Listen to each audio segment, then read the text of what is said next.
Former Deputy Premier of the Turks and Caicos Islands, Lillian Boyce, says Governor Gordon Weatherall's decision not to appoint a native deputy governor as required by the Constitution is a blatant insult to the people of the country. Boyce, who has held a low profile in recent months, issued a statement to the media earlier today, visibly upset by the governor's decision not to appoint a local deputy governor after the retirement of Mihaela Wins, who last held that post. Boyce said, quote, "The reason which the governor offered for not appointing a deputy governor is quite lame and extremely ridiculous, and it amounts to a serious insult to the intelligence of the people of the Turks and Caicos Islands and absolute disrespect to all of us. It is wrong to the core, and it is sad, and it really tells you how the British think about us as a people.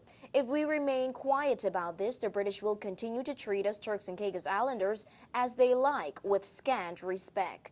The Constitution is the supreme law of the land, and it clearly makes provisions for a deputy governor. And in those circumstances, the British government and Prime Minister Gordon Brown really should be insisting that Governor Weatherall leads by example and that he follows the letter of the law and do what is right." End quote. Boyce said that by not appointing a deputy governor and keeping the situation under review, Governor Weatherall is essentially saying that there is not a single person in the entire Turks and Caicos Islands who is fit and proper to be appointed to that post.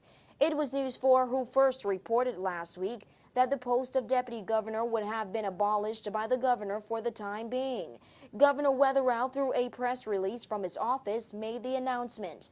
"I have given much thought to the appointment of a successor, but in circumstances which are very different from those in which the post was created under the 2006 Constitution, I have decided not to appoint anyone for the time being and to keep the situation under review."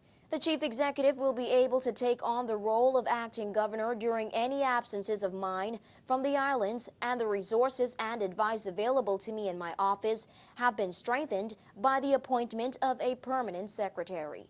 End quote.